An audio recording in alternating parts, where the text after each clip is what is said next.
و این سنت نوروز رسمی است که ما از جمشید به یادگار داریم و اون آشپز که همون ابلیس هست کتفهای ضحاک رو بوسه میزنه. کمی جلوتر فریدون به دنیا میاد.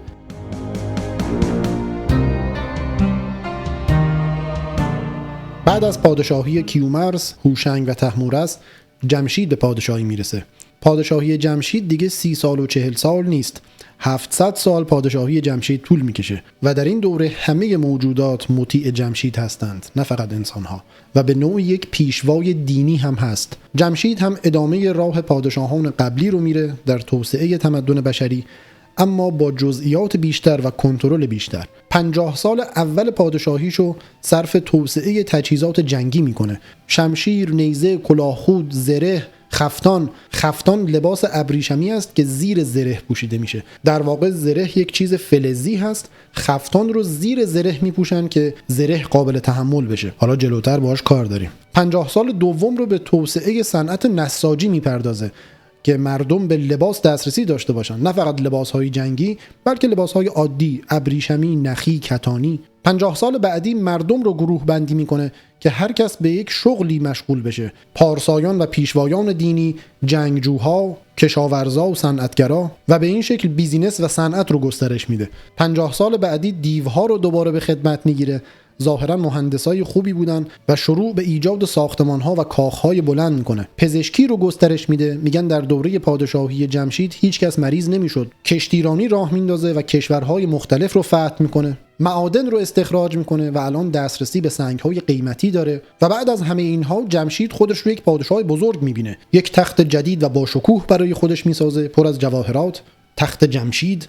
دیوها اون تخت رو حمل میکردن، حتی اون رو به آسمان میبردن برای جمشید. و روزی که جمشید بر این تخت جدیدش میشینه، رسم نوروز رو پایه‌گذاری میکنه و این سنت نوروز رسمی است که ما از جمشید به یادگار داریم. حکومت جمشید خیلی خوب پیش میره، خیر و خوشی همه جا هست، همه چیز رو به پیشرفت هست و کم کم جمشید دچار غرور میشه، دچار خودبینی میشه و یک روز بزرگان رو جمع کرد و بهشون گفت شما هر چی دارید از من دارید، انگار که این جهان رو من ساختم، حتی وجود شما به خاطر منه، و به نوعی خودش رو در جایگاه خدایی دید و همین باعث میشه که فر ایزدی ازش دور بشه و زوال و افول برای جمشید شروع بشه. اینجا یک داستان موازی هست که توی عربستان رخ میده. شخصی است به اسم مرداس، حاکم قدرتمند و ثروتمندی است و در عین حال پرهیزکار و سخاوتمند هم هست. این مرداس یک پسری داره که بویی از مهر پدر نبرده و مسیرش کاملا با پدر متفاوت هست. اسمش هست ضحاک. یک روز ابلیس در نقش یک مشاور میره پیش ضحاک و بهش میگه تو جوان هستی و پدر تو دیگه پیر شده، تو لیاقت این پادشاهی و این ثروت رو داری، اگر بخوای به پای پدرت صبر کنی هیچ وقت نوبت به تو نمیرسه. و اینجوری به ضحاک پیشنهاد میده که پدرش رو از بین ببره. ضحاک جا میخوره و میگه نه، من این کارو نمیکنم، پدرمو نمیکشم.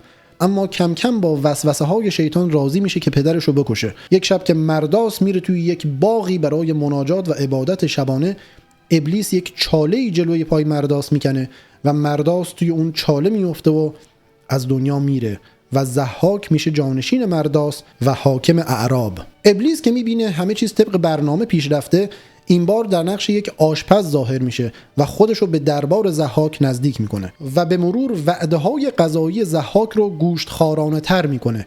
اول با تخم مرغ شروع میکنه، بعد با گوشت پرندگان، بعد با کباب مرغ، بعد با کباب بره و کم کم گوشت گاو بهش میده و کم کم رژیم غذایی ضحاک رو جوری تغییر میده که اون خوی وحشیگری و منش خونخواری در ضحاک تربیت بشه. ضحاک هم که با این وعده‌های غذایی خوشمزه بهش خوش میگذشت، یک روز به آشپزش میگه هر آرزویی داری بگو، من برآورده میکنم. اون آشپز هم میگه من آرزویی ندارم غیر از این که بتونم شونه های تو رو ببوسم. ضحاک هم اجازه میده و اون آشپز که همون ابلیس هست کتف های ضحاک رو بوسه میزنه و بلافاصله ناپدید میشه. همون لحظه 2 مار از کتف های ضحاک سبز میشه. اطرافیان ضحاک سریع دست به کار میشن و اون مارها رو قطع میکنن. 2 مار جدید در میاد. دوباره مارها رو قطع میکنن، دوباره مار جدید ایجاد میشه. همه پزشکان میان ولی هیچ چاره‌ای برای مارهای ضحاک پیدا نمیکنن. این بار ابلیس در نقش یک پزشک وارد دربار ضحاک میشه. یک معاینه ای میکنه و میگه این اتفاق افتاده و دیگه کاریش نمیشه کرد و تنها راهی که بتونیم این مارها رو آروم کنیم این هست که مغز انسان بهشون بدیم تا بخورن و آروم بشن. و به این ترتیب آدمکشی‌های ضحاک شروع میشه. روزی 2 جوان رو میکشن و مغزهای اونها رو به این مارها میدن. حالا برگردیم به ایران و ببینیم پادشاهی جمشید چه به سرش اومد. جمشید ظالم شده، فر ایزدی ازش دور شده، توی کشور آشوب و شورش هست، هر کی برای خودش ادعای پادشاهی داره، سررشته امور از دست خارج شده. اینجا بزرگان ایران بهشون خبر میرسه که اعراب یک حاکم اژدها پیکر و قدرتمندی دارن، یعنی اینو یه چیز خوب میدونستن که حاکم بزرگ و قوی هست. به دربار ضحاک میرن و ازش تقاضای پادشاهی میکنن، درخواست میکنن که پادشاه ایران بشه. ضحاک هم بلافاصله قبول میکنه و با نیروهاش به سمت ایران میاد و تخت جمشید رو میگیره.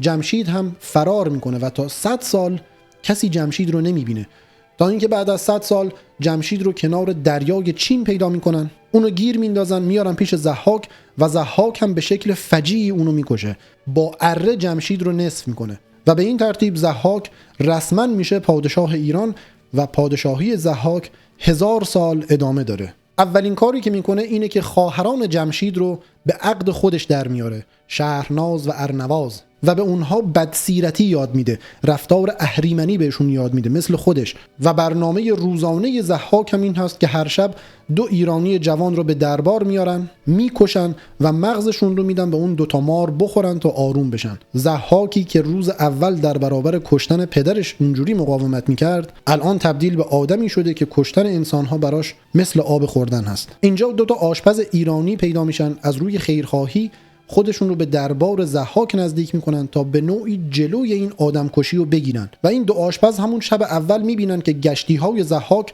2 تا جوان ایرانی رو کتک زنان و کشان دارن میارن توی آشپزخانه به قول معروف تا اونها رو بکشن و مغزشون رو به مارها بدن. آشپزها هم یک نگاهی به همدیگه میکنن، یکی از اون جوانها رو از روی ناچاری میکشن و دیگری رو آزاد میکنن و بهش میگن برو یک جای مخفیانه زندگی کن و به جای اون کسی که فرار کرده مغز گوسفند با مغز اون کسی که کشته شده مخلوط میکنن و به مارهای ضحاک میدن. به این ترتیب توی 1 ماه جون 30 تا جوان رو نجات میدن و وقتی تعداد اینها به 200 نفر میرسه، تعدادی بز و میش به اینها میدن و میگن برید توی کوهستان مخفیانه زندگی کنید و نزدیک شهر نشید تا جون خودتون رو حفظ کنید. کردها از نژاد همین جوانانی هستند که به واسطه این 2 آشپز ایرانی از چنگال ضحاک نجات پیدا کردند و توی کوهستانها زندگی عشایری رو شروع کردند. آدمکشی ضحاک سالها ادامه داره تا اینکه یک شب یک خوابی میبینه. خواب میبینه که 3 تا جوان که یکیشون کوچیکتر هست به سمت ضحاک میان. اون جوان کوچکتر با گرز به سر ضحاک میزنه و ضحاک رو اسیر میکنه. ضحاک آشفته از خواب میپره، فریاد میزنه، نعره میزنه. ارنواز به سرعت میره ببینه چه اتفاقی افتاده. ضحاک خواب خودش رو برای ارنواز تعریف میکنه. ارنواز هم سعی میکنه ضحاک رو آروم کنه و بهش میگه حالا هنوز که اتفاقی نیفتاده، چاره‌ای براش پیدا میکنیم. ضحاک هم همه مشاورا و تعبیرگزاران و ستاره شناسان رو جمع میکنه دور خودش تا تعبیر این خواب رو بهش بگن. اون مشاورا هم تعبیر این خواب رو میدونستن. ضحاک قرار کشته بشه، اما جرئت نمیکردن که این رو برن به ضحاک بگن. اگر راستش رو به ضحاک میگفتن که خب ضحاک خشمگین میشد و اینها رو میکشت. اگر هم چیزی نمیگفتن که خب نمیشد، ضحاک منتظر خبر بود. تا اینکه یکی از این تعبیرگزاران پیش قدم میشه و میره به ضحاک میگه همه پادشاهان قبل از تو از دنیا رفتن، بعد از تو هم از دنیا میرن. تو هم قرار پادشاهیت به پایان برسه به دست جوانی به اسم فریدون و اون میاد و تو رو اسیر میکنه. ضحاک تعجب میکنه و میگه چرا باید همچین شخصی با من دشمنی داشته باشه؟ اون تعبیرگزار به ضحاک میگه تو پدر این مرد رو میکشی و این مرد وقتی به جوانی برسه انتقام پدرش رو از تو میگیره. ضحاک با شنیدن این تعبیر از حال میره، قش میکنه و البته اون تعبیرگزار هم از فرصت استفاده میکنه و فرار میکنه و وقتی که به هوش میاد سریع میفرسته دنبال فریدون تا اثری از فریدون پیدا کنن. حالا هنوز نه فریدون به دنیا اومده نه ضحاک پدر فریدون رو کشته، اما از الان دست به کار میشه. کمی جلوتر فریدون به دنیا میاد از مادری به نام فرانک و پدری به نام آبتین. هنوز فریدون نوزاد هست که آبتین مثل هزاران جوان ایرانی دیگه به دست ضحاک کشته میشه. فرانک هم فریدون نوزاد رو میگیره و از اونجا فرار میکنه و به یک مزرعه میرسه و فریدون نوزاد رو به یک مزرعه دار میسپره و میگه تو بچه منو اینجا بزرگ کن. اون مزرعه دار هم قبول میکنه. توی مزرعهش یک گاوی داره، یک گاو طاووس رنگ، یک گاو خاص و فریدون 3 سال از این گاو شیر میخوره. جستجوی ضحاک ادامه داره. ضحاک همچنان به دنبال فریدون هست. خبر اون گاو همه جا پیچیده و ضحاک الان به دنبال اون گاو هم هست. اینجا فرانک دوباره پیش اون مزرعه دار میره و میگه من شوری به دلم افتاده و میخوام پسرم رو از اینجا ببرم. فریدون 3 ساله رو از اون مزرعه دار میگیره و به کوهستان‌های البرز میره و اونجا پسرش رو به یک انسان پارسا میسپره تا اونجا بزرگ بشه.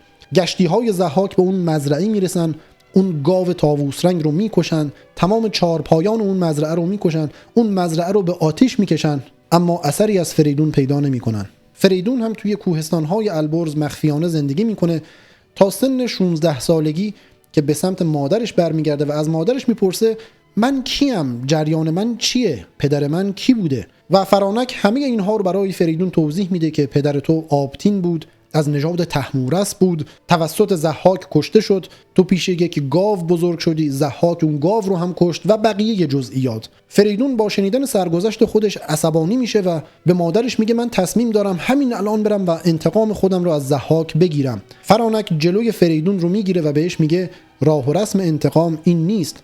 تو هنوز یک جوان هستی، ضحاک 10,000 نیرو داره و تو به سادگی از بین میری. باید صبر کنی. این صبر فریدون ادامه داره تا جایی که کاوه آهنگر ظهور پیدا میکنه. با ظهور کاوه آهنگر کم کم به زوال ضحاک نزدیک میشیم.